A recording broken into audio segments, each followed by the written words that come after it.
mila esker etortzeagatik gaur denoi, hemen Fernando Bautistarekin gaur hitzaldi hau partekatzea, bideokonferentzia hau partekatzea. Hoy tenemos la oportunidad de escuchar y ver aquí mismo a uno de los grandes referentes internacionales de la infografía científica, que muchos ya conoceréis a través de diferentes canales, medios y National Geographic, entre otros. Desde el museo entendimos desde un principio que acoger esta exposición era una experiencia y era una oportunidad única.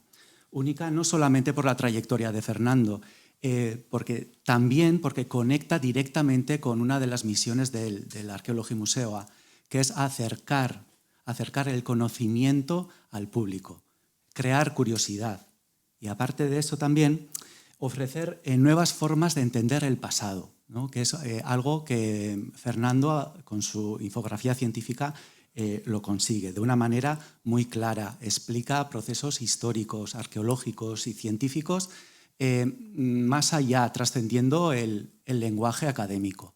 Entonces es muy fácil conectar con el discurso de Fernando de una manera visual y rigurosa. Entonces, para completar hoy esta conferencia tenemos con nosotros a Vega Asensio, que es la coordinadora de esta exposición y le queremos agradecer su trabajo en los trabajos de coordinación, que ha estado aquí al pie del cañón. Y nada, gracias por hacer posible esta exposición eta zurea da hitza, Vega. Eskerrik asko, niretzako bai placer bada hemen egotea, eskerrik asko aukeragatik. Decía que para mí también es un placer estar aquí y que muchas gracias por la oportunidad. Y bueno, a mí me gustaría contaros un poco de dónde surge la exposición, ¿no? La exposición surge muy ligado a lo que comentaba Héctor, ¿no? Yo conocía el trabajo de Fernando, pero la verdad es que no conocía el trabajo de Fernando de esa manera romántica, ¿no? Que tienen muchos admiradores suyos, porque lleva trabajando casi 20 años en National Geographic, ¿no? Y es que yo cuando era pequeña, ¿no? Y abría la National Geographic y yo soy bióloga e ilustradora científica hoy en día, ¿no? Yo no vengo de eso romántico, sino que, Fernando dio una charla hace 14 años en la Universidad del País Vasco y a mí me llegó un amigo. Y entonces yo ahí conocí a Fernando. Entonces me quedé impresionada de cómo yo no conocía a Fernando y como yo hay mucha gente que no conoce a Fernando y ya, nos ha contado Héctor, que es un infografista muy influyente, ¿no? Entonces, luego he tenido la suerte de estar con él en el máster de ilustración científica que coordinaba en la Universidad del País Vasco y conocer muy bien su obra y entonces yo siempre tuve el deseo, ¿no? de acercar la obra de Fernando a su tierra, ¿no? Porque claro, está en Washington, allí todo el mundo le conoce y le da, ¿no? Y digo, aquí, ¿no? Y que no le pase a la gente lo que me pasó a mí, ¿no? O sea, que lo conozcan un poquito antes, ¿no? Entonces, claro, pero encontrar la oportunidad de plantear este proyecto, no es fácil, porque claro, o sea, entonces, gracias a Museo Laboratorium de Vergara, que hoy también están de inauguración, ya os lo digo, con una exposición que se titula Wolframia. Y ellas en el museo siempre han estado muy cerca del máster de ilustración científica que os comentaba. Es marca del museo la ilustración científica. Fernando también tiene el módulo de la ballena. Cuando vais, también tiene allí. Entonces, el año pasado fue su 10º aniversario y me plantearon que el hacer una exposición sobre ilustración científica.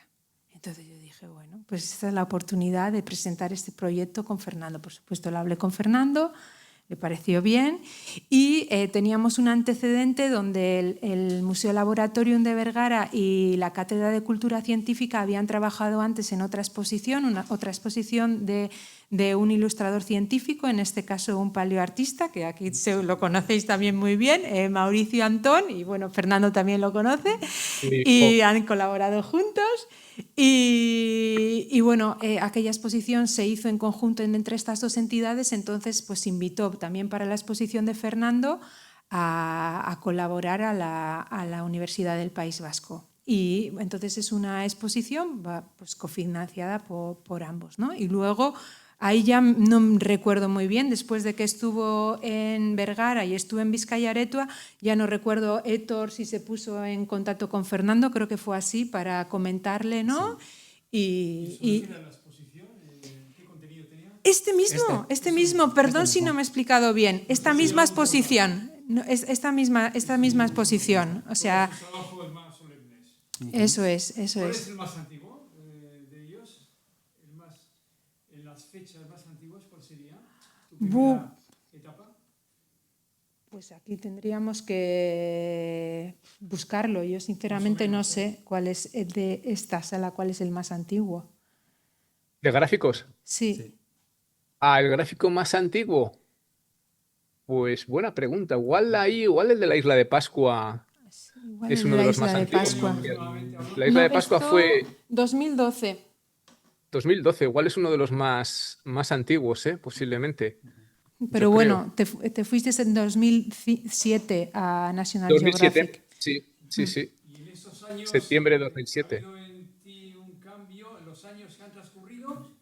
¿Tú notas alguna evolución propia a nivel Sí, técnico o a nivel humano? No sé, a nivel artístico o técnico. Te quería sí. preguntar. ¿Al biógrafo utilizabas antes?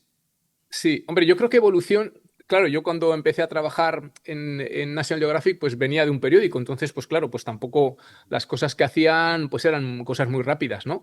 Y cuando empecé a trabajar en National Geographic, pues bueno, pues como tenía más tiempo, pues cada vez pasé de hacer cosas con lapicero, básicamente, y un poquito acuarela, a cosas un poquito más pictóricas, ¿no?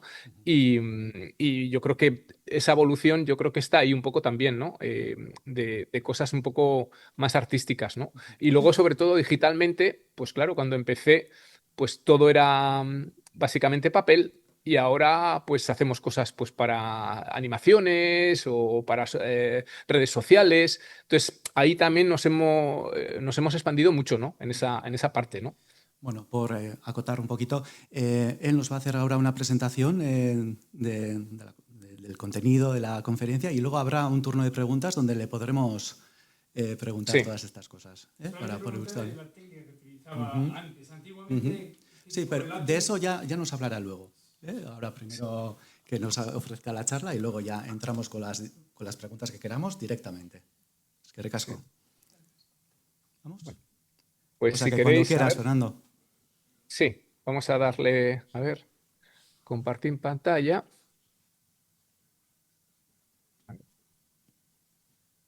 Sí. Espera. ¿Veis mi pantalla? Sí, perfecto. Perfecto, pues bueno, pues nada, lo primero daros gracias a Vega la primera, pues por pues organizar todo y bueno, ayudarme con toda la exhibición y todo, que ha sido la que se ha encargado de la mayoría de cosas, ¿no? Yo solo le daba los materiales y eso. Y bueno, os voy a contar un poco, pues cómo he terminado haciendo gráficos, ¿no? O sea, yo lo que creo que hago es contar historias con gráficos, ¿no? O sea, yo ahora estoy en Washington, D.C., viviendo al lado cerquita de la Casa Blanca, y bueno, aquí tengo un estudio que podéis verlo un poquito por detrás, y comencé a trabajar aquí en el año 2007 y habré producido unos 150 proyectos entre papel y digital, y, y la gente me pregunta, ¿y cómo empezó todo, ¿no? ¿Cómo empezó? Pues bueno, yo cuando era chavalito, ya veis ahí mi transformación, pues me gustaba mucho hacer modelos, ¿no? Hacía modelos de maquetas de Star Wars o de barcos o de tanques. Y, y luego poco a poco empecé, cuando veía una película, pues me gustaba hacer un modelo de la película, como la película de T. Y me ha gustado mucho siempre los cómics, la ciencia ficción, y luego creaba personajes, ¿no? Como el que veis ahí a la derecha, ¿no? Que es una especie como de gnomo o elfo, ¿no? Y luego eso, los cómics. Siempre he leído cómics toda mi vida. Cuando era chavalito, con mi madre íbamos al kiosco todos los viernes y me compraba un TVO en aquella época y lo leía. Y bueno, pues yo creo que aprendí anatomía dibujando a Tarzán. He hecho algunos cómics que veis aquí. Casi ninguno lo terminaba. Y cuando yo estudié, pues al final los profesores se dieron cuenta de que, pues que era bueno dibujando, ¿no? Y le dijeron a mi madre, pues igual Fernando debería hacer una carrera tipo Bellas Artes, ¿no? Pues porque se le da bien el dibujo, ¿no? Total, que en el año 86 empecé a hacer Bellas Artes en la especialidad de pintura y estas son algunas cosas que hacía en aquella época, ¿no? El primer año de carrera, ¿no? Hacía cosas así como de estilo Giger, el diseñador de Alien, o estos son óleos. Y luego, poquito a poco, pues fue probando diferentes cosas. Estas son dibujos hechos con tinta y con acrílicos. Este es Yukio Mishima, el escritor, ¿no? Que se hizo el Harakiri, ¿no? Ahí veis un poco mi mano. Dibujos muy grandes, algunos casos, ¿no? Y luego, pues tuve otra etapa, porque cuando estás estudiando Bellas Artes, pues pruebas un poco de todo, ¿no? O sea, tuve una etapa, pues, más matérica y hacía pinturas, no sé si pueden llamar pintura como tal, ¿no? Pero bueno, ese tipo de cuadros que eran hechos con, pues eso, con cemento, con polvo de mármol, con esculturas que pegaba. Y bueno, era más tipo matérico, más tipo tapies o Kiefer, ¿no? Pero en paralelo a mí siempre me seguía gustando dibujar, ¿no? Y probaba diferentes técnicas. Esto es un dibujo que hice usando una foto de una actriz antigua, ¿no? De una foto en blanco y negro y hacía estos dibujos, ¿no? Con este hecho con puntitos y un poco con pincel, ¿no? Y siempre en paralelo seguía haciendo modelos, ¿no? En el año 87 conocí a mi mujer y le regalé este monstruito que bueno, lo diseñé y se lo regalé, ¿no? Todavía sigue conmigo, o sea, que decir que algo ha quedado, ¿no? Y, y curiosamente, cuando le regalé este monstruito en el año 87, en el año 2002 salió la película de Harry Potter y salió Dobby y curiosamente se parecía mucho. O sea, el color, todo, ¿no? Casualidades de la vida, ¿no? Y luego ya en el año 93 estuve trabajando de freelance varios años cuando acabé la carrera y haciendo todo tipo de cosas. Y en el año 93 empecé a trabajar en el periódico El Correo, ¿no? Me presenté unas pruebas y me seleccionaron y pasé allí 14 años y medio, ¿no? En esos 14 años y medio, pues hice sobre todo noticias de actualidad inmediata, ¿no? Esto es, por ejemplo, cuando detuvieron a Saddam Hussein, ¿no? O hacía temas locales como este del parque eólico en el puerto, ¿no? Y luego vendía historias que a mí me seguían gustando, ¿no? Pues, por ejemplo, cuando salió la película de Tim Burton de El planeta de los simios, pues hacía este tipo de gráficos que explicaba a los personajes y cómo se hacía el maquillaje, ¿no? Y también hacía muchas ilustraciones editoriales, ¿no? Pues, por ejemplo, este es Melrose, ¿no? Y entonces fue una época, fueron 14 años y medio en los que aprendí muchísimo, porque cuando llegué al periódico yo no tenía ni idea de periodismo. Entonces aprendí mucho, pues eso, esa parte periodística, ¿no? De cómo investigar, iba a las ruedas de prensa, cómo diseñar los gráficos. Y, y la verdad es que me gustó. O sea, yo quería ser profesor inicialmente y al final me enganché con la infografía en el periódico y bueno, con ello sigo, ¿no? Y hubo un día que me asignaron una historia sobre calamares gigantes en Cantabria, en la costa, no en Cantabria, en la costa asturiana, perdón, y, y automáticamente empecé a hacer un modelo con plastilina en aquella época para hacer este calamar, ¿no? Le tomamos una foto y lo coloqué y ahí yo me di cuenta de que combinando escultura y dibujo, pues de alguna manera, pues sabía más, tenía más control de lo que yo quería hacer y me lo pasaba muy bien, porque disfrutaba mucho haciendo los modelos, ¿no? Y de alguna manera ese inicio forma parte de mi forma de trabajar, ¿no? Entonces ahí veis el que os enseñaba antes, ¿no? El, el pulpo gigante del Pacífico, ¿no? Y los hago con un material que es Super Sculpey, que es una especie como de plastilina, y luego a veces los pinto, ¿no? Ahí veis algunos pintados, ¿no? O sea, y claro, cuando ya lo estás trabajando, pues la luz, las texturas, todo, tienes una información que es muy interesante, ¿no? Y me permite tener más control del gráfico que yo quiero hacer, ¿no? Luego hay veces pues que lo uso de referencia, hago una ilustración con lapicero, la escaneo y luego digitalmente lo pinto con capas, ¿no? De color, ¿no? En Photoshop, ¿no? Y yo creo que el 60-70% de mi tiempo cuando diseño un gráfico es eso, es hacer las ilustraciones, los diagramas y el otro 30% es el concepto y luego pues el diseño, ¿no? Y bueno, ahí veis un poco cómo queda, ¿no? La parte del gráfico, ¿no? Y mi primer gráfico en National Geographic fue en el año 2008. Yo empecé en septiembre de 2007, me asignaron una historia, aquí trabajamos con mucho tiempo, me asignaron una historia sobre chimpancés y sobre la cultura de los chimpancés, los comportamientos que tenían y cómo eran los diferentes grupos, diferentes comportamientos, ¿no? Entonces hice este gráfico que fue muy especial, lo que me comentabas antes de la evolución. Bueno, pues en esta época hacía más este tipo de cosas, ¿no? Como lapicero y un poquito de acuarela, ¿no? O color digital, ¿no? Y, y luego, pues en estos casi 19 años, pues he hecho un poco de todo, ¿no? He hecho muchos temas de arquitectura que me apasiona, como veis ahí el Duomo, o he hecho la Sagrada Familia, que ahora justo acabo de terminar otro gráfico de la Sagrada Familia, todo tipo de animales, me encantan los primates, o sea, hice este de los orangutanes también, y siempre, o muchas veces, hago modelos, ¿no? Como este de un orangután, pues bueno, pues que me ayudan eso, pues con la luz.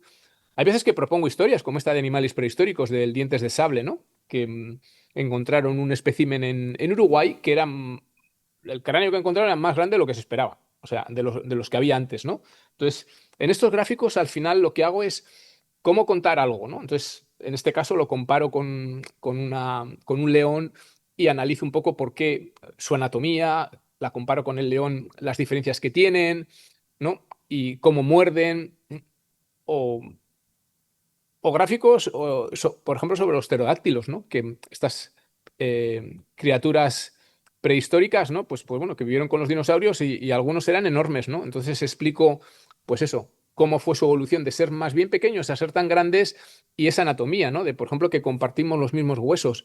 Las alas y nuestras manos compartimos los mismos huesos, ¿no? Usando una clave de color, ¿no? O me ha asignado otra historia sobre las aves del paraíso, ¿no? Entonces dije, hablando con los expertos, dije, hombre, y podemos hacer un árbol de familia que se les pueda comparar. Entonces te encuentras con sorpresas, ¿no? Pues, por ejemplo, en este árbol de familia te das cuenta que los que están más cercanos a veces son totalmente diferentes, ¿no? No solo el diseño, sino tamaño o dónde viven, ¿no? El tipo de, ¿no? Entonces, al final en el gráfico, como Vega decía, ¿no? Tengo como un elemento principal, en este caso son los pájaros, y luego hay elementos secundarios que son donde viven, el mapa, ¿no? Y he hecho también muchas reconstrucciones del pasado, ¿no?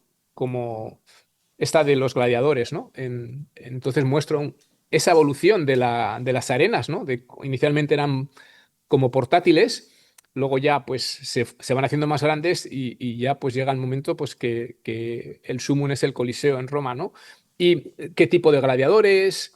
En la parte de abajo podéis ver los juegos, ¿no?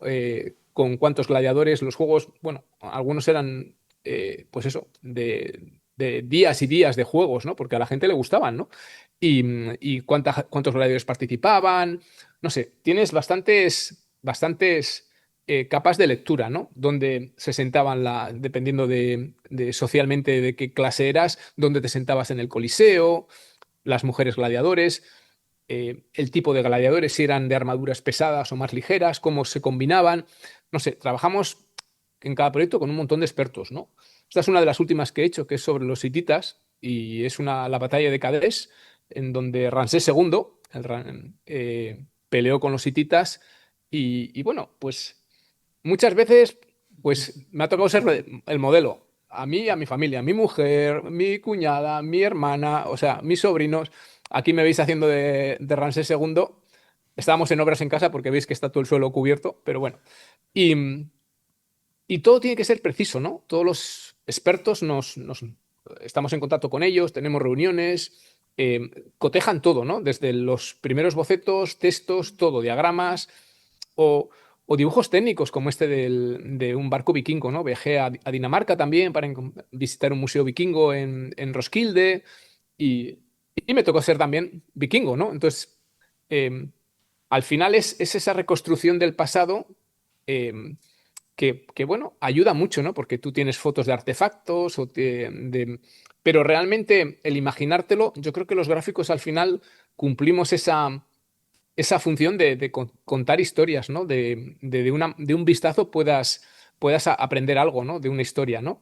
Y bueno, parte de mi trabajo es viajar a los sitios a veces, ¿no? Viajaba a Notre Dame 2 veces, en febrero de 2022 y luego en diciembre del 24, y expliqué un poco, pues eso, la restauración de la catedral, cómo iba, ¿no? En sus con esos casi 3 años de diferencia, ¿no? Y viajar a los sitios, pues en este caso me encontré con el arquitecto en jefe, Philippe Villeneuve, visité un laboratorio en París, me encontré igual con, pues no sé, con 15 expertos, ¿no? Y regresé pues con 5 horas de entrevistas y más de 400 fotos y vídeos, ¿no? Ahí veis cómo se ve desde el tejado en las torres, ¿no? Y ahí había un protocolo de seguridad, porque como cuando se quemó el tejado que era de plomo, pues bueno, hubo una nube tóxica y todo estaba cubierto con esa nube tóxica. Entonces tiene un protocolo que según llegas te tienes que desnudar, te dan todo, una ropa como tipo de papel. El día anterior dije el número de mis zapatos, 43, y durante los 4 o 5 horas que estuve en la catedral no puedes ni comer, ni beber, ni ir al baño, y te dicen que no te recomienden que te toques las manos con la cara o la boca con las manos, ¿no?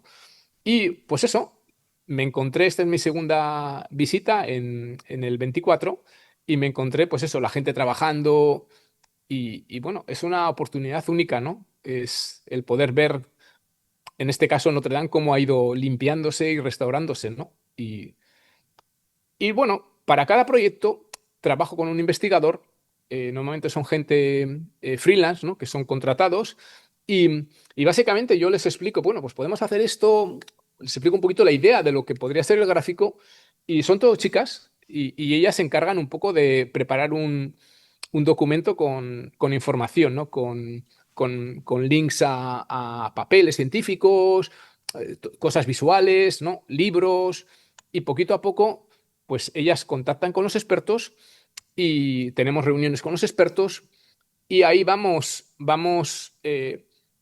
diseñando el gráfico. Esto es para que os hagáis una idea de las referencias visuales que tenía así, para empezar, de Notre Dame, ¿no? Con planos y con todo tipo de cosas, ¿no? Y bueno, ya cuando tengo más o menos la idea, pues empiezo a diseñarlo, ¿no? Entonces, en este caso, pues creo que eran 8 páginas de gráficos, entonces hago estos bocetos así como muy sencillos, y voy pensando un poco, pues, cómo se va a diseñar el gráfico y los bloques de información, qué elementos me gustaría destacar, ¿no? Y claro, con tanta información al final tienes que tomar decisiones y decir, bueno, me voy a centrar en esta parte o en la otra, ¿no? Y luego ya con eso preparo un boceto ya más terminado, en el que diseño también las páginas cómo se van a ver. ¿Veis? Y aquí le llaman double gatefold, y que es una sección a través de la torre central que se quemó, ¿no? Y, y luego, pues suelo hacer muchos, ahí veis bocetos, hago modelos a veces de los edificios, y ya llegamos a esto, ¿no? Ya poquito a poco se lo mandamos a los expertos, lo van cotejando, y poquito a poco pues el gráfico va saliendo, ¿no? Eso que veis en verde, eh, la gente no sabe que, bueno, mucha gente, yo no lo sabía por lo menos, que las gárgolas, por ejemplo, no son medievales, son del siglo XIX, ¿no? Que hubo una restauración bastante grande. Viollet-le-Duc fue el que la hizo, y bueno, rediseñó muchas cosas, ¿no? Muchas partes, y una de las cosas que incluyó fueron las gárgolas, que posiblemente sean de los elementos más icónicos de la catedral, ¿no? Y ahí veis un poco el, el póster este interior, cómo se abre, ¿no? Y todo tiene que estar perfecto. Todo lo revisan los expertos, desde los textos, diagramas, ilustraciones. Y bueno, trabajo analógico y digital, pero hay muchas partes que las tengo digitales para poder hacer correcciones, ¿no? Entonces, básicamente, cada elemento, puedo tener documentos de Photoshop que tienen 1000, 2000 capas, ¿no? Entonces, cada elemento es una capa, ¿no? Es como si tú construirías con piecitas pues eso, la estructura del tejado, ¿no? Tienes hasta los clavos, las sombras, y me permite que, bueno, cuando lo mando a los expertos, pues si hay que hacer cambios, los pueda hacer, ¿no? Y algo que intento siempre con los gráficos es que estén organizados, ¿no? Pues que la gente, cuando los vea, pues que los pueda leer de una manera sencilla, y que los elementos estén como separados, ¿no? O sea, organizados, ¿no? Y ahí veis la lista de expertos. En este proyecto trabajamos con unos 18 expertos más o menos, ¿no? De experto para las pinturas, la piedra, el plaste, todo, ¿no? Metal. Y estos son los comentarios, por ejemplo, de Philippe Villeneuve, que el arquitecto en jefe, que nos mandó de cómo funcionaban las fuerzas, ¿no? Cuando estaban con todos los refuerzos que tenían para que no se colapsara, ¿no? La catedral, ¿no? O, por ejemplo, todos los elementos que se veían en verde eran los elementos de la restauración del siglo XIX, ¿no? Y es la primera vez que se hacía.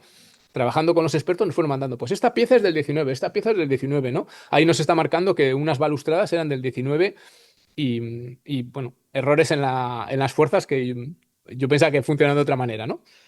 Y luego pues te pasan cosas bonitas como que después National Geographic, trabajando con el gobierno de Francia, pues hicieron una exhibición alrededor de Notre Dame con las fotos y los gráficos, ¿no? Entonces, durante 1 año y medio, casi 2 años, pues estuvimos allí, en la fachada, ¿no? Entonces, yo fui a verlo un verano y esto es como se ve, como se veía, perdón. Y la música es real, ¿eh?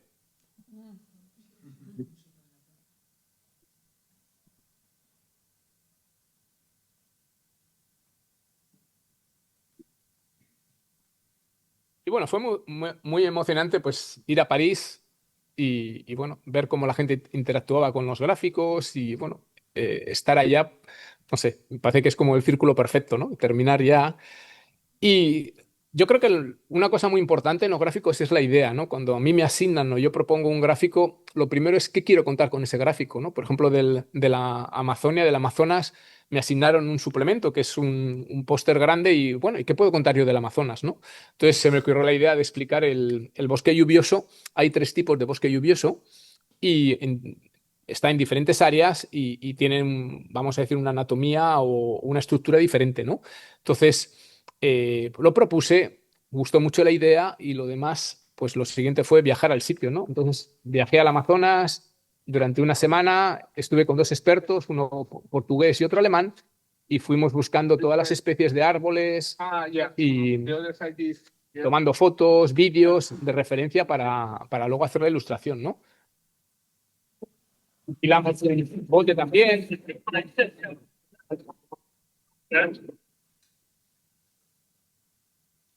Y dormimos en una casa barco en el medio del río y al lado le digo, "Oye, esto parece como un tipo cocodrilo, caimán o algo". Sí, sí, sí, es un caimán negro. Entonces, alrededor de la casa donde dormíamos, la casa flotante, pues estaba lleno de eso, pues desde cocodrilos, vimos también a delfines rosáceos y eso, ¿no? Y mi mujer, Begoña, viaja conmigo en muchas ocasiones y bueno, todas las tardes cuando estábamos en el bosque lluvioso, nos llovía, teníamos que ir con las cámaras, con el poncho. Y bueno, ya cuando tienes toda la información, vuelvo a Washington y empiezo a hacer la ilustración, ¿no? Cuando los árboles grandes los empiezo siempre manualmente, ¿no? Con lapicero, un poquito de acuarela, y luego ya digitalmente voy creando como grupos, ¿no? Entonces tienes casi cada planta es un grupo, ¿no? Y los animales, todo está a escala, y luego lo vas superponiendo y al final, pues funciona y parece una ilustración, ¿no? Y parece un gráfico, ¿no? Y una de las experiencias quizás más únicas fue el de la isla de Pascua, ¿no? Todo el mundo, yo creo que mucha gente está familiarizada con los moais, ¿no? Las esculturas estas gigantes, ¿no? Algunas tienen hasta casi 20 metros de alto, ¿no? Y se sabe que se tallaban en una, en una cantera del Ranu Ranaku y luego se colocaban en plataformas a lo largo de la isla, ¿no? Se movían kilómetros, ¿no? Pero no se sabe muy bien cómo se movían, ¿no? Y la tradición oral decía que las esculturas se movían por el poder de los dioses y de los jefes, ¿no? Y que las estatuas andaban, ¿no? Entonces, el canal de televisión de National Geographic hizo una réplica de una de estas estatuas, no de las grandes, grandes, pero bueno, era hermosa. Y mi jefe me dijo, pues igual tienes que ir a Hawái a un experimento que va a estar en el canal de televisión y bueno, para que hagas el gráfico. Entonces dije, bueno, pues si hay que ir a Hawái, se va a Hawái. Total, que me fui a Hawái y participé en el experimento, ¿no? Inicialmente se colocaban unas cuerdas atadas a la cabeza, entonces en teoría tú tirabas de un lado y la estatua se rotaba un poquito, tirabas del otro lado, se rotaba otro poquito, pero el problema es que se caía y se caía y se caía, ¿no? Entonces necesitaron más gente y como no tienen bastante gente, nos dijeron a nosotros, oye, ¿podéis ayudarnos a tirar de las cuerdas? Y bueno, dijo, pues claro, entonces... Aquí yo estoy en el lado de la derecha, me veréis ahí el segundo al lado. Y eso es el experimento en Hawái, ¿no? El que va de negro, segundo, ese soy yo.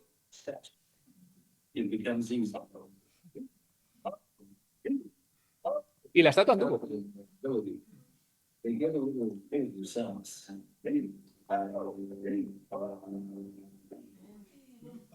Bueno, y se nos cayó bastantes veces también, ¿no? Entonces, cuando voy a los sitios, pues muchas veces, pues eso, tomo vídeos, fotos y a veces hago bocetos, ¿no? Estos son bocetos que hice allá en Hawái y luego pues los cotejaba con los expertos, ¿no? Que ellos algunas de las notas que tengo son cosas suyas, ¿no? Que me corrigieron, ¿no? De cómo podía ser, ¿no? Y luego otra cosa que también hacemos muy a menudo son animaciones, ¿no?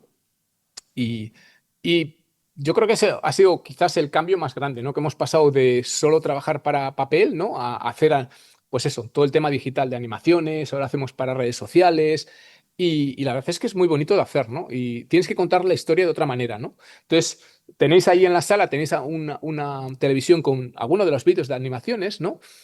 Y os vamos a ver el proceso paso a paso, ¿no? Normalmente este es Los secretos de los elefantes, que está un stop motion que está hecho fotograma a fotograma, y lo hicimos aquí, al 100% en las oficinas de National Geographic, ¿no? Entonces, lo primero es, tú creas lo que se llama el storyboard, ¿no? En el que tú diseñas un poquito cómo vas a contar esa historia, ahí decides un poco cada escena, lo largo que va a ser, ahí sí sabes cuántas set tienes que construir, cuántos decorados.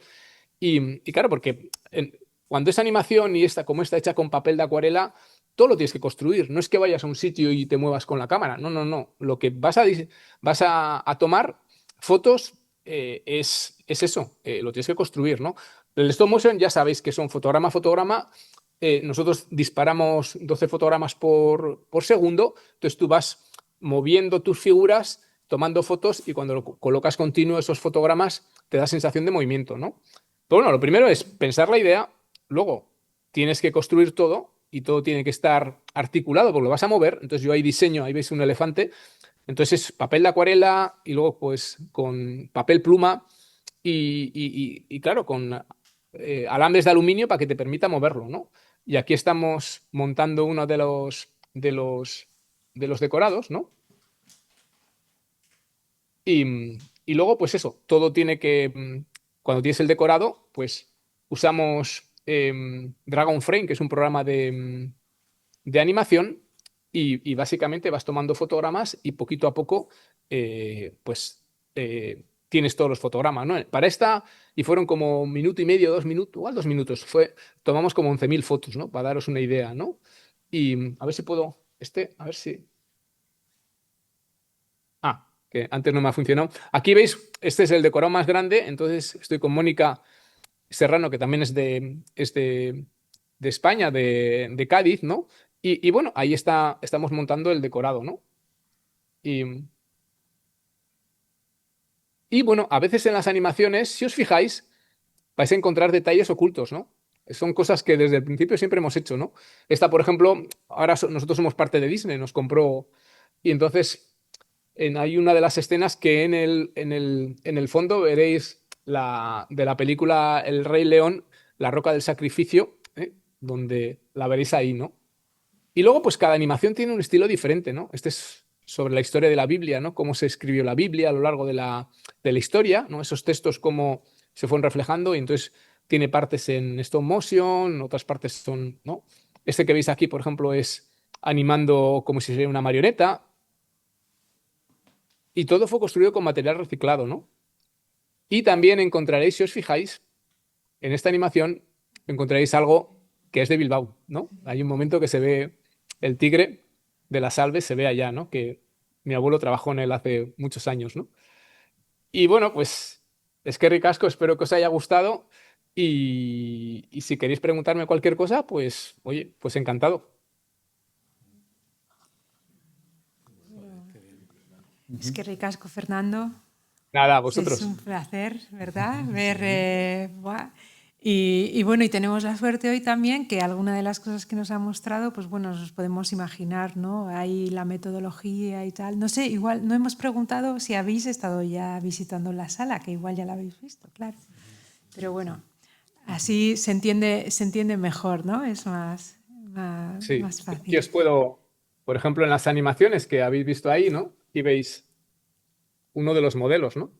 Entonces esto se va animando fotograma a fotograma y está construido todo con hasta el elefante pequeñito y está todo construido con papel de acuarela, ¿no? Si lo veis por detrás, son todo alambres que te permiten que lo puedas mover, ¿no? O os voy a enseñar otro. Este, por ejemplo, es uno de los personajes de la Biblia, ¿no? Que estaba trabajando, ¿no? Entonces, está todo construido con alambre. Estos son papeles de cocina manchados con tinta y tú esto lo vas moviendo y dices, bueno, pues va a hacer este movimiento, le mueves, le mueves, le mueves, le mueves y cuando pones todo todos los fotogramas juntos tienes el movimiento, ¿no? Entonces, el stop motion tiene algo único, ¿no? Que eso, tú no sabes realmente cómo se va a mover hasta que tú le das, ¿no? Tú lo calculas, ¿no? Pero es... Y tienes que construir todo, que es muy bonito, ¿no? De hacer, ¿no? Y pensar la idea, diseñar los personajes, que si os fijáis, tampoco los personajes son realistas al 100%, ¿no? O sea, yo creo que esa parte también es bonita, ¿no? Que puedes añadir algo de estilo, ¿no? También, ¿no? Veréis que hemos hecho algunas animaciones como del Helicoprion, que es una especie de tiburón prehistórico, no es técnicamente un tiburón, pero... Y entonces yo creo que al final en nuestras animaciones hay ese balance entre mucha información, pero también diversión, ¿no? Y cómo sorprender a los lectores, ¿no? Que de alguna manera la ciencia se puede contar también de una manera divertida, ¿no? Y ser precisos. Y nos ha pasado, curiosamente, que muchos de los expertos dicen, uff, ahora cuando vean la animación a ver qué nos dicen, ¿no? Normalmente se lo enseñamos al principio y les contamos la idea. Y muchas de nuestras animaciones las usan en las universidades aquí, pues porque les gustan, o sea, ven que es una herramienta que tiene mucho poder, ¿no? Pues porque en 1 minuto y medio, 2 minutos de animación puedes contar una historia, ¿no? De cómo funciona algo o cómo, ¿no? Entonces, yo creo que la infografía es algo muy útil, ¿no? Para transmitir información de una manera sencilla y atractiva, ¿no? Y ya me callo. Voy ¿Alguna? a preguntar por la escuela que tenemos en Bilbao, el Zorrozaurre, si tiene alguna vinculación baptista. ¿De nombre cómo es? Fernando, si has tenido alguna vinculación con la famosa escuela que creo que es de Arkansas, originaria, que está en Zorrozaurre. Actualmente lleva años allí. Ah, pues no. Estuvo en el superpuerto de Bilbao, esa escuela. Creo que la potenció Diputación, es una escuela privada que viene de Estados Unidos, de Arkansas, y no me acuerdo el nombre, muy famosa, lleva años en Bilbao. Sí, Digipen se llama. Digipen. ¿No te suena? Es de Arkansas, precisamente, es americana. Y funciona en Bilbao desde hace 15 años. Ah, pues es carísima, ¿eh? Vale mucho dinero el curso, son 2-3 años. Hombre, infografía no sé si le enseñan. Yo creo que les enseñan más tema digital puro. Claro. Sí, igual es más tipo, no sé, animaciones sí, o animación. 3D sí, pero... Es algo diferente. Bueno, sí. Es curioso porque es la única escuela americana de Arkansas. Creo que en Europa es el único lugar que se ha hecho una prueba y está funcionando. Bueno, no sé si luego se colocan los chavales bien o no, porque no creo que haya... El mercado es complicado al final, supongo. Sí. Hombre, el mercado es... Bueno, yo con Vega lo hemos hablado alguna vez, que claro, al final todo es más digital. O sea, quiero decir, el futuro, al final todo lo vemos aquí, ¿no? En el teléfono una gran parte, ¿no? Entonces, lo que yo sí que he visto en estos últimos años es que cada vez todo tiene que ser como más inmediato, como más rápido, como más condensado, ¿no? Como que hemos perdido un poco esa paciencia de, voy a leer un artículo de, no sé, largo, ¿no? Entonces, ahí sí que hemos sido, pues eso, las animaciones mismo, inicialmente tenemos animaciones de igual 4 minutos y ahora estamos yendo a animaciones de 1 minuto y medio o 1 minuto, pues porque la gente lo consume de otra manera, ¿no? Y entonces te tienes que centrar mucho más en lo que quieres contar, ¿no? Fernando, ¿tú eres de Algorta como yo? Sí. No, yo soy de Bilbao. De Bilbao. Bueno, es que hay un tal Gonzalo García, que tiene 68 años recién cumplidos, que ha sido el líder de Geo Virtual, de la empresa hacía aeroguías para Planeta y para RBA, la editorial catalana tan importante. Sí, sí, sí. Y no sé si tú has tenido vinculación con Planeta, RBA. Ese Bueno. hombre que te digo, que se llama Gonzalo García, durante los años 2000 al 2015 tuvo un gran éxito. Dominaba el tema desde el aire, pues un poquito llegar a hacer unas guías aéreas y hacía unos fotoatlas. Yo hice uno del Pirineo Navarro que me encargó él, pero él hacía sobre todo de Cataluña para luego, y se vendían bien. Eran unas guías llamadas aeroguías. Entonces, y él no sé si tuvo problemas. Al final sí que fue un gran líder porque era un gran ingeniero, dibujaba, era más informático que otra cosa, no dibujante, digamos, ¿no? Pero un hombre de orquesta. Ha creado para el Planeta y para esta editorial catalana pues un montón de guías, guías turísticas, pero que se ven los bosques de Navarra o de Cataluña a distancia de altura. Eso se hizo, yo lo hice en el año 98, hice una guía yo, en el año 98. Bueno, él me daba las fotos aéreas y las fotos, digamos, también normales, y lo que ya hacía los contenidos, e incluso buscábamos también comercialmente hablando, íbamos a los hoteles, los restaurantes, y bueno, simplemente ellos nos daban sus informaciones, digamos, turísticas, ¿no? Sí. Y era, Sí, bueno, era por si le conocías a Gonzalo García. No. RBA, por ejemplo, la editorial es la que está a cargo de National Geographic España, ¿no? De la edición de España. Ellos son los que la llevan, ¿no? Y les conozco porque pues tenemos relación, ¿no? Ahora, por ejemplo, justo he terminado un gráfico sobre la Sagrada Familia, que en junio va a ir el Papa, han terminado la Torre de Jesús, que es la más alta, y bueno, entonces hemos hecho, va a ser el centenario de la muerte de Gaudí también, entonces va a haber una serie de eventos, y bueno, estuve en verano pasado allí con ellos y con la Sagrada Familia, con los arquitectos, y bueno, esa es quizás la parte más bonita de mi trabajo, ¿no? El visitar los sitios y el conocer, no sé, que los expertos te cuenten cosas, ¿no? Pues este es el templo más antiguo, o Jerusalén. Bueno, ahora fijaros, si era Jerusalén, ¿no? Pues eso, esa es la parte que es muy, muy emocionante, ¿no? Y muy enriquecedora, ¿no? Entonces nos imaginamos, Fernando, que tendrás que trabajar codo a codo con los investigadores, expertos, en todo momento, ¿verdad? Cuando estáis inmersos en un proyecto. Sí. Por ejemplo, no sé, lo primero que hacemos es tener reuniones con ellos, o sea, virtuales, ¿no? Con Zoom o Teams o lo que sea, ¿no? Entonces les explicamos, pues, que queremos hacer este gráfico con este concepto. Entonces ellos ya, a veces les enseñan como bocetos iniciales, entonces ellos de alguna manera te lo aprueban, ¿no? Dicen, no, sí, pues sí, tenemos información o esto, lo otro. Y durante todo ese proceso, nosotros del principio al final, igual tenemos 3 meses para hacer un gráfico, ¿no? O a veces más, ¿no? Si tengo que viajar o algo, ¿no? Y durante ese proceso ellos se los vamos mandando y ellos van viendo esa evolución y van corrigiendo todo, ¿no? Y ahora, por ejemplo, si todo va bien, en verano iré a Roma propuse una historia sobre San Pedro, que es el 400 aniversario de la construcción de la basílica. Y bueno, pues estamos ya moviendo aquí todo, ya estamos con el gobierno en Italia, el Vaticano, bueno, ahí.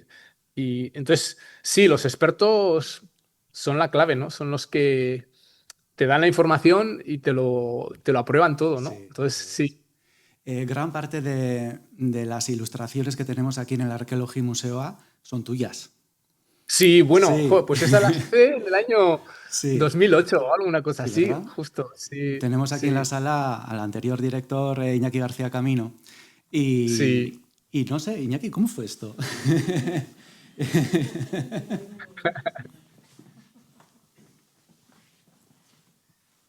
Bueno, está también José Luis Arribas, que también contribuyó a la elaboración de esas ilustraciones.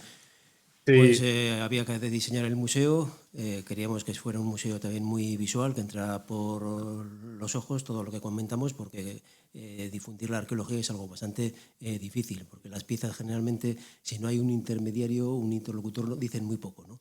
Entonces, pues pensamos en las ilustraciones, creíamos más en las ilustraciones en aquel momento, yo personalmente sigo creyendo que en reproducciones de estas virtuales en 3D, que enseguida además quedan bastante anticuadas, y pues contactamos con Fernando, que ya había hecho con nosotros bastantes cosas. Sí. ¿No? Algún Castros Sí. de la Edad del Hierro, con Miquel Unzueta, Sí. alguna otra cosa también, bueno, en general con los arqueólogos que en esos momentos estábamos trabajando en Vizcaya, y así surgió. Y entonces, pues Sí. todas las ilustraciones principales de este museo, las que presiden cada una de las salas, la que hace un poquitín de contextualización de todo lo que se va a contar, pues fue gracias a Fernando. Sí, no, Y siguen para mí fue... siguen siendo muy actuales, ¿eh? No han perdido. Ay, gracias, gracias. Hombre, han pasado tiempo, claro, yo creo que ahora sí las haría igual algo creo que mejorado, ¿no? Sí, pero días, pero sí, que se ha mantenido. pero sí que me acuerdo que fue un proyecto que dije, madre mía, puf, ¿cómo lo voy a hacer, no? Porque justo me moví a Estados Unidos, estaba empezando a trabajar aquí, que también es complicado porque yo no hablaba inglés y luego tenía el encargo vuestro también. Entonces, bueno, ahí poquito a poco, como estaba solo, mi mujer estaba en Bilbao, pues nada, pues no había problema, ¿no? Pero tenía mucho tiempo libre los fines de semana y me las fui haciendo cuando terminaba el trabajo aquí, los fines de semana, pero aprendí mucho haciéndolas también, pues porque era un proyecto tan grande, yo no sé cuántas hice, un montón, igual una docena o más, ¿no? Entonces, me sirvió mucho pues para plantearme cómo hacerlas y, bueno, pues como eran tantas, pues aprendí muchísimo, ¿no? Y bueno, pues luego a mí siempre me ha gustado mucho trabajar pues con los expertos, ¿no? Como con Iñaki o con Miquel, bueno, he trabajado con muchos, ¿no? Y que te cuenten, que te digan, podemos poner esto, no podemos poner esto, o sea, eso es muy, muy interesante, ¿no? O sea, está muy bien, ¿no?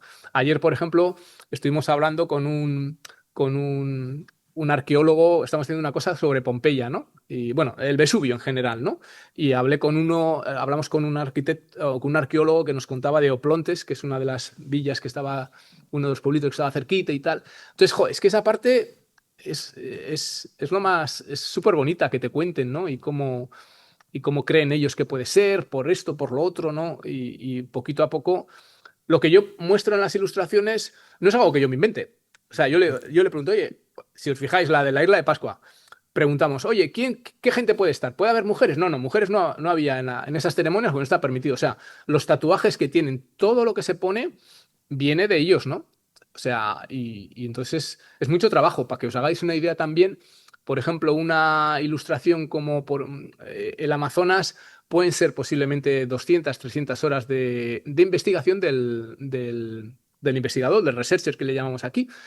Entonces, es eso, son mucho tiempo y mucho dinero para que sea correcto, ¿no? Y bueno, pues al final es lo que es un poco la clave de National Geographic, ¿no? El ser precisos, ¿no? Y que sea correcto, ¿no?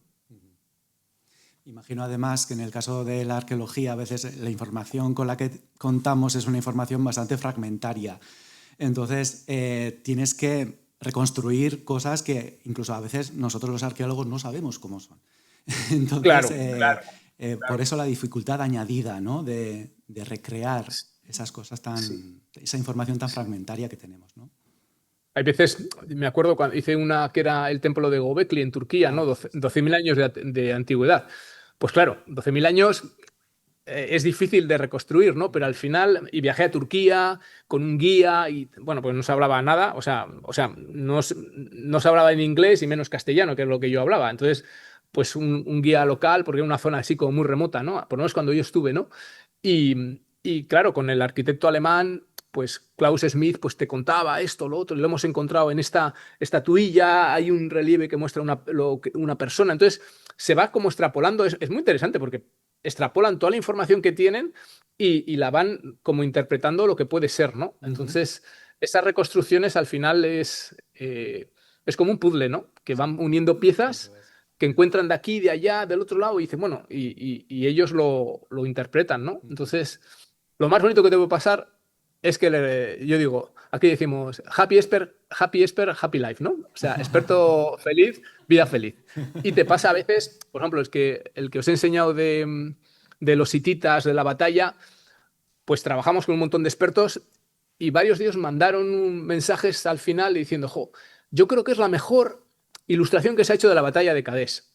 Pues es que no te pueden decir más. O sea, ya con eso dices, bueno, pues ya está todo hecho, ¿no? Entonces, sí, es una parte muy, muy interesante, ¿no? O trabajé también con otro experto, que este fue más especial, te cuentas de todo también, ¿eh? O sea, que sobre Leonardo da Vinci y bueno, él había decidido si un cuadro era de Leonardo o no. Fijaros a qué niveles nos movemos, ¿no? O sea, porque Leonardo al final su producción es muy, muy pequeñita de pintura, ¿no?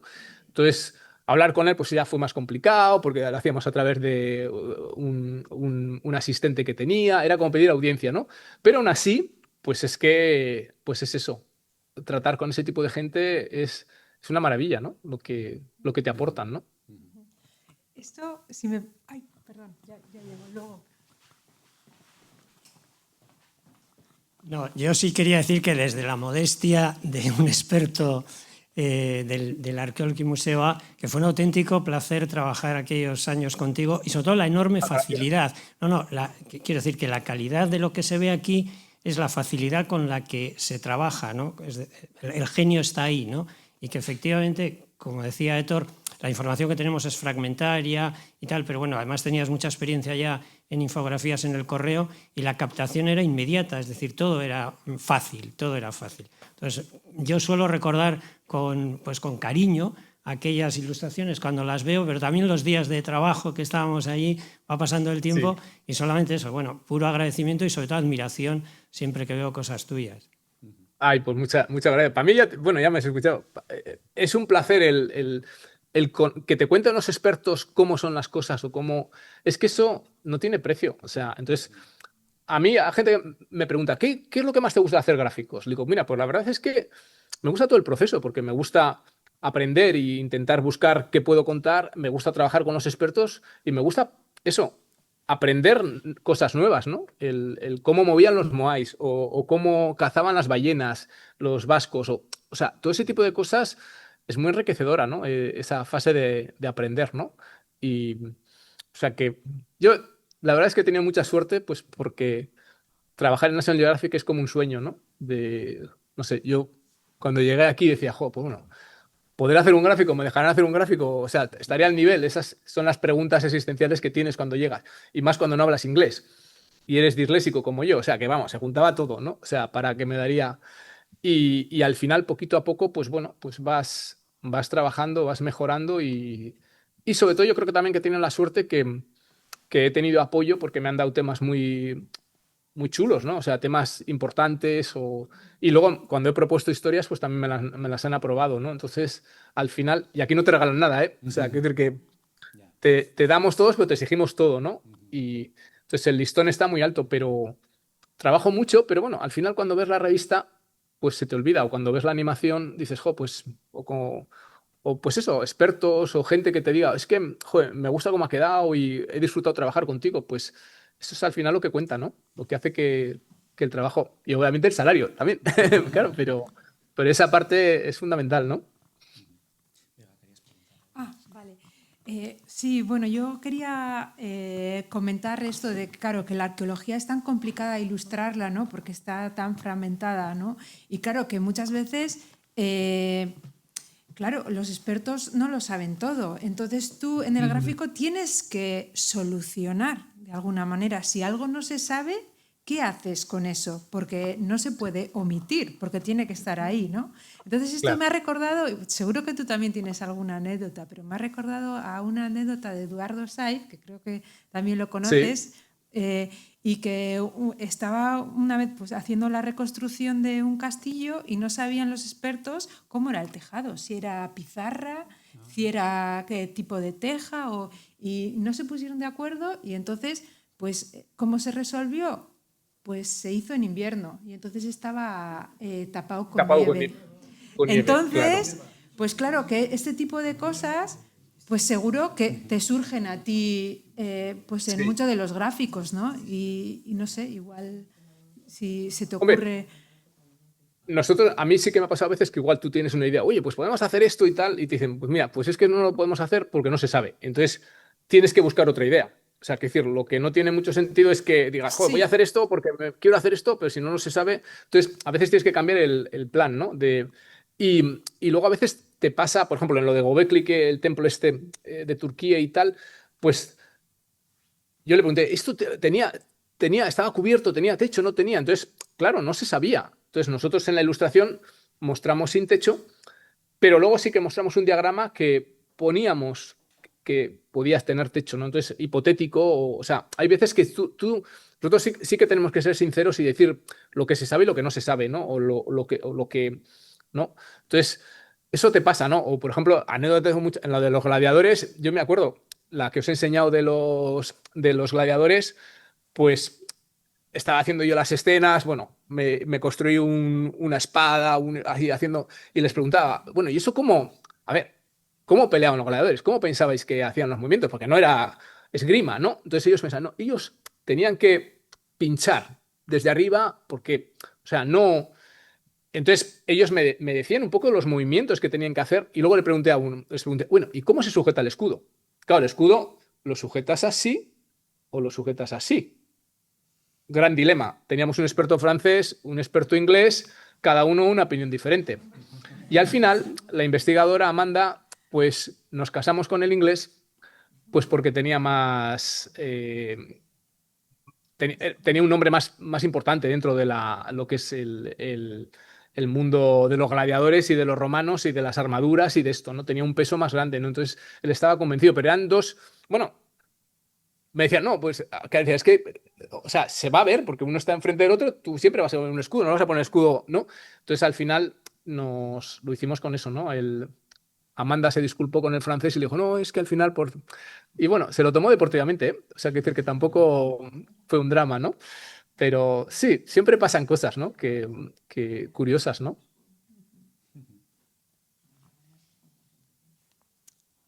¿Alguna otra pregunta en el público? No. No es una pregunta, pero sí te quería decir que habéis hablado todos que sois expertos y sois los que hacéis estas cosas y me parece muy interesante. Entonces yo hablo desde la parte de los que recibimos todo esto, ¿no? Y las que recibimos. Yo lo utilizo un montón, yo soy maestra, no soy experta en nada, pero utilizo mucho estas ilustraciones en clase. Y sí te quería dar la enhorabuena porque son buenísimas. Y a Gracias. nivel divulgativo, esto es una auténtica maravilla. Así que enhorabuena. Gracias. Muchas gracias. Gracias. Oh, te agradezco muchísimo porque, no sé, bueno, mi mujer también es maestra, entonces también a veces, ¿no?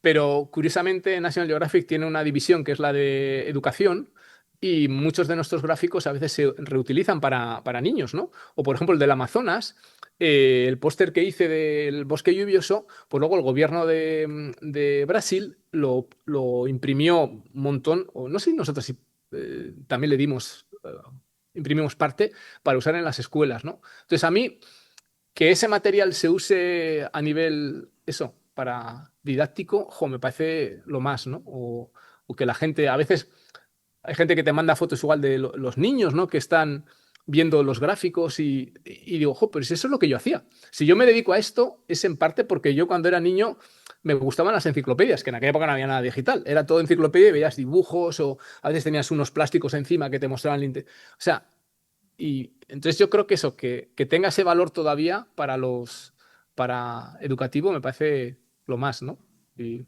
sea que muchas gracias.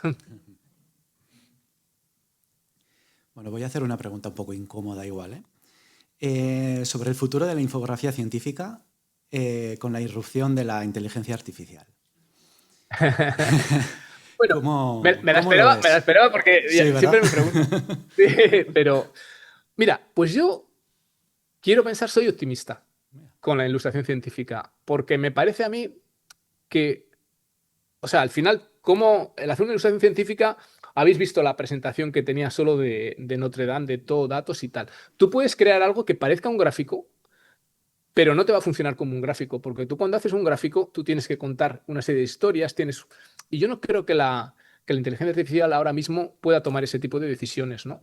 Y sí, se hacen pseudográficos, historias, pero esa es la parte plástica, pero la parte informativa, que es el alma del gráfico, sí, eso lo tenemos que decidir nosotros y los expertos. Entonces, ahí esa variable, a ver, sí que tiene si tienes datos o lo que sea, sí que los puedes cruzar con inteligencia artificial o para ciertas cosas o para programación, pero yo creo que para ciertas cosas, y yo, fíjate, me da la impresión de, tampoco es que sea el más activo en redes sociales, pero lo que me llega es que se está como polarizando bastante. O sea, hay gente que ama la inteligencia artificial o que la odia, ¿no? Entonces yo creo que igual puede pasar que haya ese, no sé, como renacimiento de las cosas más tradicionales, pues porque como, o sea, pues como no sabes si es inteligencia artificial, pues dices, jo, coño, yo en el momento que vea que esté hecho algo a mano, Sí. lo pago o me gusta más o lo valoro, ¿no? Entonces, o sea, la gente está, o sea, que yo, fíjate, yo podía quizás haber sido totalmente digital, ¿no? Pero siempre me ha gustado mantener esa parte analógica porque me parece que, no sé, lo disfruto mucho y que luego le da algo especial a los gráficos, ¿no? Entonces, Sí, aquí yo, lo analógico y los modelos que tenemos aquí, la inteligencia artificial no los hace, ¿eh? no, O sea que hombre, eso es así. hombre, te puede hacer uno igual con 6 dedos o con cosas así raras, ¿no? Pero Sí, sí, sí, sí, sí. pero que, entonces, también es verdad que la inteligencia artificial, digamos que está empezando, aunque lleve años y tal, está empezando, no sabemos a lo que va a llegar, pero, joder, pero fijaros ahora con lo de Trump, con las cosas que hace, con esos vídeos que hace y esas cosas, ¿no? Ya, que hay veces que no sabes realmente, nos va a pasar que vamos a ver si es verdad o mentira, ¿no? O sea, si es inteligencia artificial o es real, ¿no? Pero yo por eso sí que creo que el mantener esa parte analógica ahora mismo le da un plus a los Sí, gráficos, ¿no? es un Yo creo, valor ¿no? añadido, ¿no? Yo creo que sí, sí. Y que, no sé, yo cuando en el máster, cuando los estudiantes y eso, jo, yo creo que lo disfrutaban mucho. La parte esa analógica. Luego, aparte, pues tienes lo mejor de los dos mundos. Tienes esa parte analógica que está muy bien de hacer y es divertida, y tienes la parte digital que te permite hacer muchos cambios y experimentar, ¿no? Entonces, ese balance yo creo que funciona muy bien, ¿no? O sea que yo por ahora, yo creo que soy optimista, ¿no? Pero veremos, a ver, ¿eh? A nosotros nos compró, espera, os voy a enseñar, nos compró Disney, ¿no? ¿Ah? Veis aquí a Mickey Mouse, ¿no? Entonces, por ejemplo, con Disney pensamos, jo, verás, pues seguro que ahora inteligencia artificial y por ahora no dejan usar la inteligencia artificial para hacer ilustraciones, esa parte creativa, porque igual rompen el encanto, ¿no? Si ya resulta que dices, no, ya Disney hace con inteligencia artificial, pues igual se rompe, ¿no? No sé, es como El lo encanto. Miyazaki, ¿no? O sea, que esa mano, bueno, por supuesto también tienen cosas digitales y eso, pero esa base, y yo creo que se rompería un poco el encanto, ¿no? Y por ahora, pero bueno, veremos a ver. Veremos a ver. Muy bien, Fernando. Vega. Pues, ¿yo qué puedo decir? Yo siempre me vuelvo a acordar, se lo he contado antes a Héctor y bueno, os lo he comentado a vosotros, ¿no? De que la primera vez que escuché a Fernando en una charla, o sea, no fui capaz de preguntarle nada, porque me dejó tan anonadada, ¿no? Y luego, pues no, pues después hemos tenido la suerte de colaborar y muchos años, ¿no? Entonces, pues es un placer.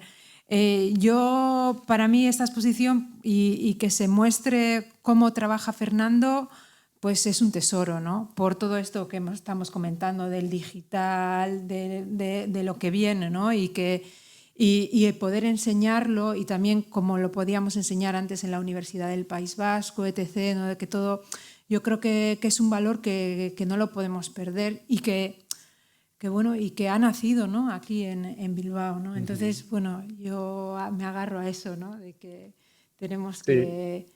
entonces, pues bueno, yo muy agradecida a Fernando también pues, por la oportunidad de coordinar y diseñar esto con él y no sé, os animo a que si alguien se ha quedado con alguna duda, que lo haga, ¿no? Que lo haga ahora y que no...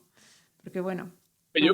La verdad que yo estoy contento también. Bueno, tener una exposición en tu ciudad, pues bueno, pues es lo más, ¿no? O sea, yo creo que es súper especial, ¿no? Y, y no sé, me parece que es como la guinda, ¿no? Ya digo, ahora sí que me puedo retirar, ¿no?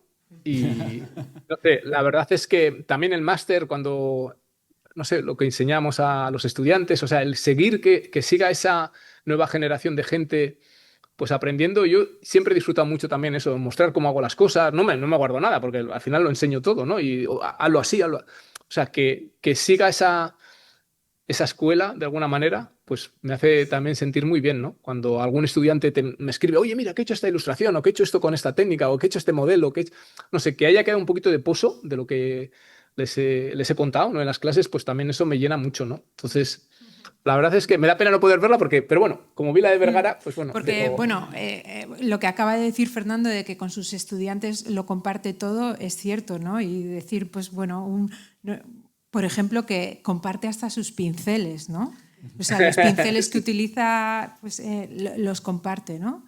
Los digitales, ya sí quiero decir, ¿no? Entonces, digo que eso no lo hace todos los profesionales o todos los artistas que sean tan generosos, ¿no? Entonces, eso yo creo que hay que ponerlo en valor, ¿no? O sea, creo que eres un gran docente, ¿no? Sí, sí, a mí me gusta cuando los estudiantes, pues eso, o ganan premios, o les va muy bien, o encuentran trabajos, o sea, o que te escriben que están usando un poco algo de lo que tú les has enseñado, ¿no? Pues eso al final, a mí la docencia me gusta, ¿no? Entonces eso al final vale mucho, ¿no? Y te aporta, ¿no? Entonces, ya, la verdad es que mantengo contacto con muchos de ellos, ¿no? Y, o sea, que es un poco, al final también todo se conecta, ¿no? La exposición, el máster, todo está unido en cierto modo, ¿no? Si no hay más preguntas, pues yo creo que podemos dejarlo aquí. Mila esker, Fernando. Txalo batez, txalo bero batez.